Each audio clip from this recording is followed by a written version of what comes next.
aku ini kan juga pasti dilihat oleh semua yang menyaksikan program masing-masing. Jadi ya paling tidak hargain kedua orang ini gitu dari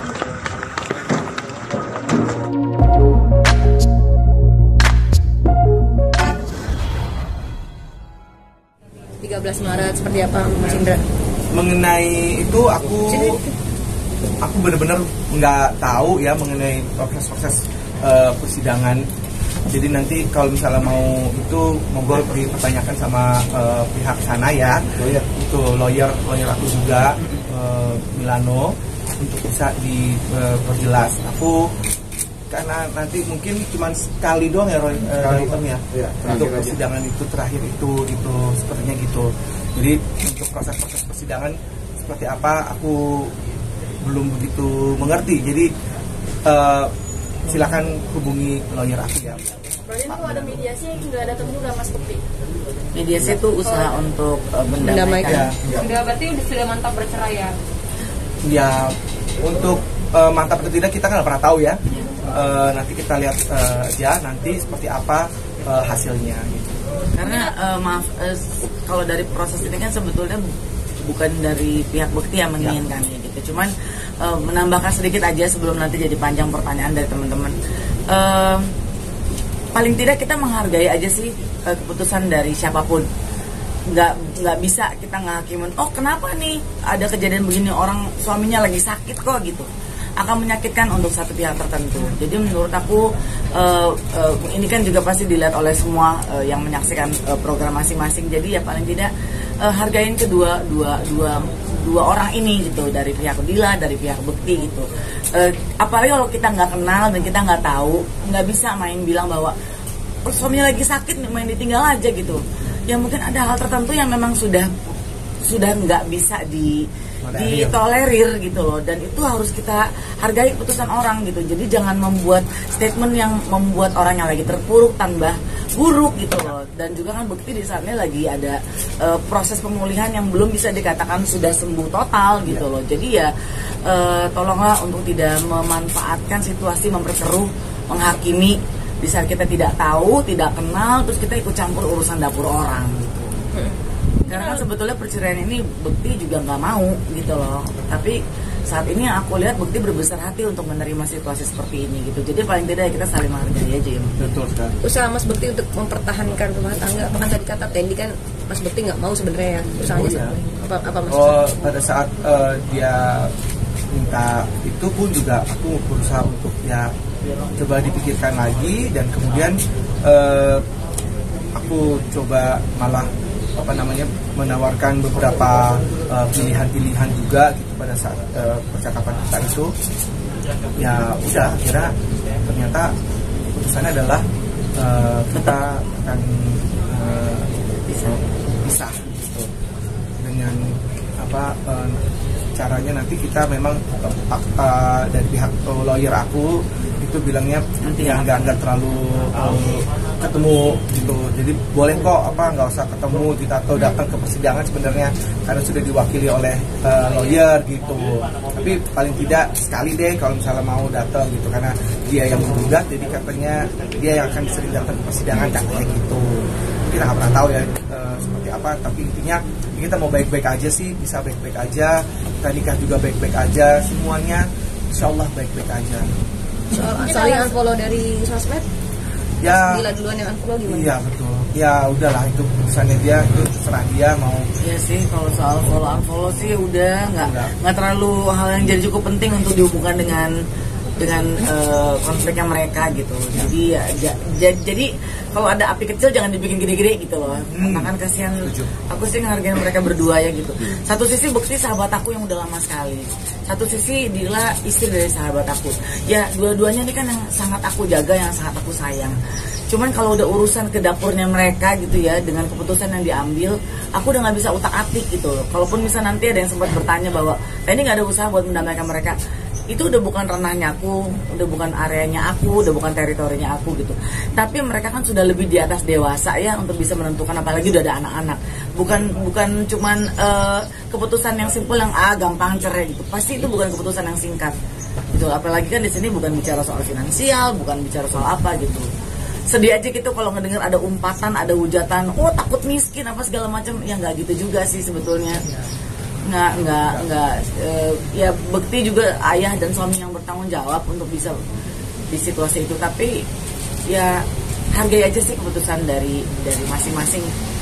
Katanya sampai sekarang belum ada komunikasi sama Fadila ya? Iya. Kenapa itu? Terakhir itu seperti apa komunikasi kalian? Terakhir intinya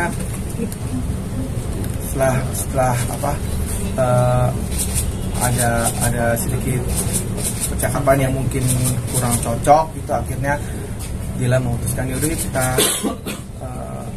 istirahat dulu kali gitu ya, atau pisah dulu atau apa gitu. Jadi ya akhirnya kita memutuskan untuk ya udah Seminggu ya, kurang lebih semingguan yang lalu ya, kurang lebih Mas semingguan Bekti, terakhir. Seperti mungkin kemarin permasalahan juga tersebut juga Mas Milano, Abang Milano bilang kalau anak-anak akan di tangan Mbak Dila. Ya. Untuk pertemuan sendiri mungkin gimana? Ya itu sih kalau anak-anak kan memang hak asuh di Dila, namun apa namanya di sini kapanpun aku mau itu bisa kok. Atau anak-anak mau ketemu, Anak-anak mau ketemu juga bisa. jadi nggak ditutup jalan Ya. buat ketemunya mereka. Terakhir ketemu kapan sama anak-anak? Itu pas 2 minggu ya? 2 minggu Dua kurang minggu. ya, ulang tahun Abel kan Terakhir ketemu hari Kamis. hari Kamis lalu. Itu kan udah lama banget, kenapa ini aja belum pisah tapi udah temunya udah selama itu, udah 2 minggu yang lalu ini.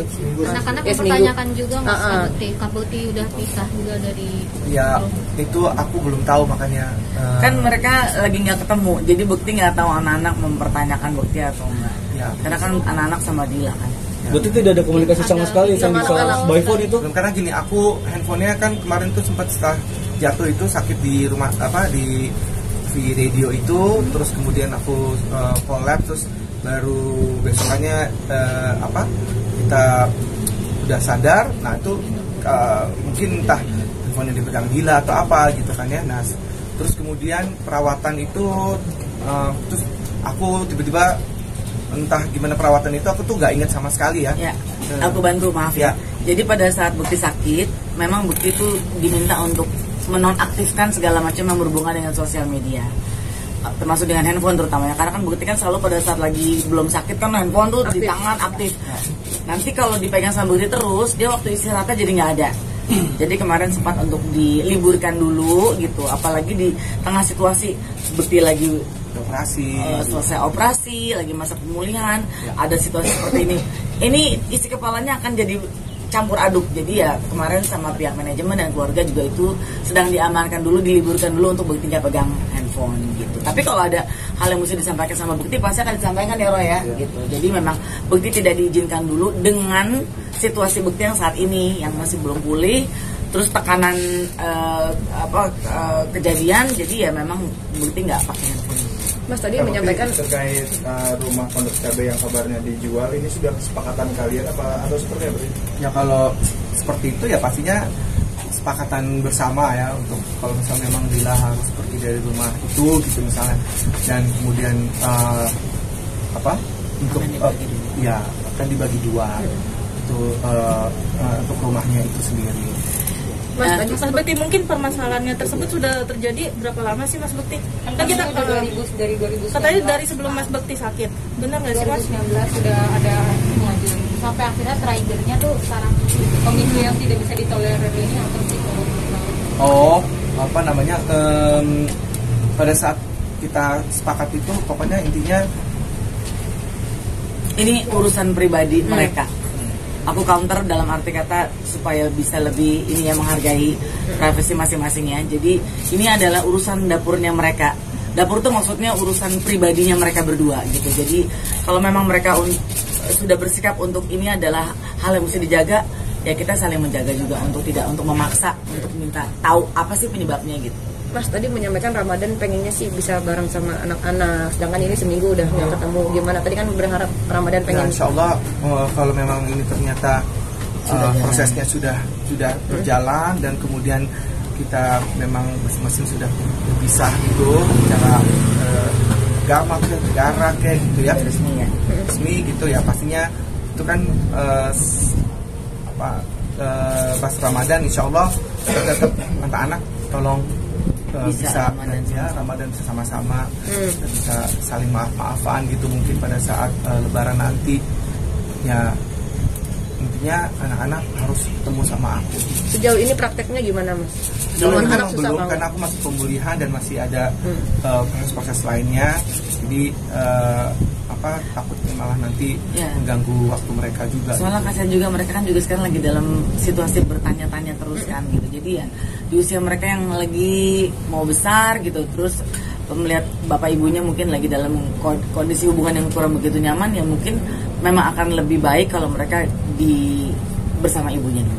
Kalau Gitu ya. terkait rencana umroh sama Kadila itu nanti akan tetap direncanakan dan berangkat, mungkin nanti di sana ada pencerahan gitu atau batal? Nah, itu Kesepakatannya seperti apa? Ini schedule dulu lah ya. Mungkin saat ini Mau seperti beresin, itu dulu. Beresin yang sekarang ini. Sekarang dulu aja. Kalau memang ternyata kita berangkat as a friend gitu misalnya, kan kenapa gak pernah tahu ya gitu. Tapi sekarang kenapa? Belum boleh naik pesawat. Oh iya, belum naik pesawat. Ini aku loncat-loncat dikit aja udah tung gitu. Kapan lo loncat-loncat? Ada loncat ada kegiatan apa gitu, loncat dari mana gitu misalnya Dari sini ke tangga. Senayan. Ya nggak gitu juga Bu. Loncat-loncat lah. Mana sih lo? Masih marahin. Boleh update sedikit tentang ini Kesehatannya? kan Oke. operasi pada Kirsya ya. Ya. Ini bagaimana? Bagus nih. Jadi Udah memang bisa mikir. Ayo. jadi ini mataku yang ini memang sudah dioperasi ya. Yang kiri ya? Yang kiri ini aku bisa lihat jelas wajah-wajahnya, cuman ada scratch sedikit tapi ini sudah mulai hilang. Scratchnya tuh aku nggak bisa lihat hidungnya Tendi gitu misalnya. Tapi lubangnya 3 kan Budi? Jadi misalnya wajah-wajah kalian nih hidungnya tuh nggak ada gitu yang kayak gitu. Ngeri kali. Nah makanya kenapa kok punya hidung kalian itu? Masker, Pakai masker ya. Masker. Terus udah gitu ya kadang aku harus lihat deket dulu gitu baru oh ini elo gitu kayak gitu. Jadi kalau Kalau yang dari kiri, jauh- yang kalau kiri. kiri. Kalau yang kanan ini udah masih ketutup selaput gitu. Nah kenapa ada selaput ya? tapi nggak kelihatan nih gitu. Tapi biar lebih jelas, Ya. di sebelah kanan itu pandangan matanya blur atau gelap atau apa? Kayak ketutup apa? Kayak dalam air, kalau ya, dalam kayak air buka mata. ya, Oh, betul. jadi blur banget. Blur banget. Tapi siluet-siluetnya kelihatan. Ya. Jangan siluetnya bentuknya gini. Ya. Berarti muka cantik-cantik ganteng ini nggak kelihatan nih Mas? Enggak. Tidak terlihat. Percuma Bu. Ya, Yang kanan, kalau yang kiri, Jadi kelihatan. Iya. Ya, Oke. kelihatan cantik. Jeleknya. Baiknya. Nggak ada Amin. hidungnya nih tuh. Ada lubangnya Mas? Ada Bu. Nggak ada. Kapan rencananya dioperasi berarti? Kapan operasi kanan? April. April cek ulang lagi ini. Nanti kalau misalnya ini udah sehat, semuanya badan sehat, Fisik. jasmani, fisik, pikiran semua, baru yang kanan ini Operasi. kayak selaput ini diambil mungkin ya, pokoknya operasi, mudah-mudahan bisa normal seperti ini. Amin. Udah semuanya? Mungkin dari TND sendiri supportnya seperti apa sih ke Mas Indrek? Buat siapa pertanyaannya? Ke Tendi. Ke Tendi. Mungkin pas dengar kabar ada isu ini, Tendi Ya itu kaget banget lah gitu. Kaget karena ya pasti wajar dan normal apa yang aku pikirkan gitu dengan yang teman-teman pikirkan atau juga penonton semua pikirkan bahwa kok bisa sih gitu. Mungkin pertanyaan itu kok bisa gitu. Tapi ya balik lagi kita nyadarin diri sendiri bahwa ya semua bisa aja terjadi dan ini bukan hanya karena keegoisan pribadi gitu, tapi mungkin memang yang harus terbaik yang harus dilakukan buat mereka berdua gitu. Kaget, terus terang kaget aku waktu itu juga sekilas sempat bukti di rumah aku kan waktu itu ayah aku berpulang lagi dalam keadaan duka cita, Bekti datang terus hanya sekilas sedikit Bekti nyampaikan hubungannya lagi nggak gitu baik gitu. Bolehnya besoknya saya ada teleponan juga sama Dila yang berceritalah dan segala yang sebagainya. Jadi setelah tahu ya jadi saya memohon maaf sama apa yang udah terucap dan terlontar dan terpikirkan gitu, bahwa sebetulnya bukan masalah yang diada-adain sih sebetulnya, tapi ya memang supaya tidak ada ya mereka mengambil putusan untuk pisah. Berarti kan anak ini kan hak asuhnya jatuh kepada Kadila ya. Untuk pengajuan nafkah dari Kadila itu Belum sampai ke situ mungkin. Iya, belum sampai ke situ. Nanti aja, karena prosesnya juga masih nanti, ya. Kak Bekti. Kan ngeliat Kak Kadila kan waktu Kak Bekti sakit mengurus Iya. gimana sih setelah akhirnya bisa gitu. Iya, kebaikannya Dila mengurus aku pastinya akan tercatat juga oleh Allah juga. Kebaikan-kebaikannya pasti akan dibalas oleh Allah dengan misalnya Allah lah itu seperti apa ya untuk kebaikannya Dila selama ngurusin aku tuh.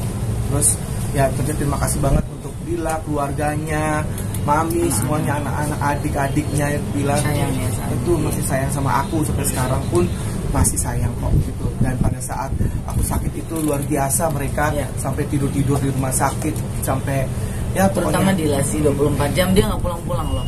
Ya kan Bekti? betul sekali. Jadi itu nggak akan aku lupakan, nggak akan aku Malah bersyukur ya. abaikan, malah bersyukur banget aku pernah memiliki istri yang begitu perhatian, yang begitu luar biasa sehingga semua orang juga pun tahu bagaimana Dila ngurusin aku kok gitu. Jadi ya sedihnya adalah kenapa kita mesti akhirnya berpisah seperti ini gitu, padahal segitu sayangnya dia sebenarnya sama aku juga ngurusin aku yang segitu luar biasanya gitu. Makanya aku nangis terus gitu pada saat kita memutuskan itu, nangisnya nggak berhenti-henti. Cerita sama Teni aku nangis, cerita sama siapa yang mungkin teman dekat gitu ya. Tapi ya intinya kita baik-baik aja sih sebenarnya, mudah-mudahan nanti masih bisa ketemu, masih bisa sama anak-anak. Jadi mohon doanya sekali lagi buat situasi yang sedang terjadi sama Bekti, semoga mereka bisa menjalani ini semua dengan sangat baik dan minta tolong dihargai segala apapun keputusan yang bukan melihat dari luar bahwa kok bisa ditinggal, kok ini segala macam ya. Kita doakan bahwa ini memang keputusan yang terbaik buat Bekti dan terutama juga buat Dila gitu. Dan di atas itu juga berdoa buat pemulihan Bekti ini secara total ya, secara fisik, penglihatan, daya ingat, memori, syaraf-syaraf yang ada di kepala itu dipulihkan, karena nggak cuma sekedar fisik di luarnya aja sih. Bekti, yang bikin kuat apa sih Bekti ini? Yang bikin kuat tentunya Allah Subhanahu Wa Taala, sahabat-sahabat. Masya Allah. Udah nggak ada hidungnya sakit lagi. Apa tadi? Maksudnya bukan nggak ada hidungnya, nggak mancung, kena blesek ini. Astagfirullahaladzim. Nanti bikin hidung baru ya. Mas terakhir dong buat anak-anak sampein, karena 2 seminggu Oh katanya. iya betul. Untuk Abel, Daphne, Abel. Ayah, mohon maaf yang sebesar-besarnya. Kalau misalnya ayah cuman sebentar ngurusin kaliannya gitu. Tapi setelah ini jangan khawatir, saya pasti mau urus kalian, akan tetap urus kalian, akan tetap sayangin kalian ya sayangnya. Untuk kasih Abel, mudah-mudahan kalian bisa belajar dengan baik, jadi anak yang baik, tetap sayang sama bunda, tetap sayang sama ayahnya, soalnya jangan lupa sayang ayah bundanya. Ya. Oke. Semangat doanya cepat sembuh ya teman-teman ya. Sehat juga ya. Ini makasih banyak. Makasih ya. Sehat-sehat ya Mas. Iya makasih ya. Daya gak ada utang ya Bu.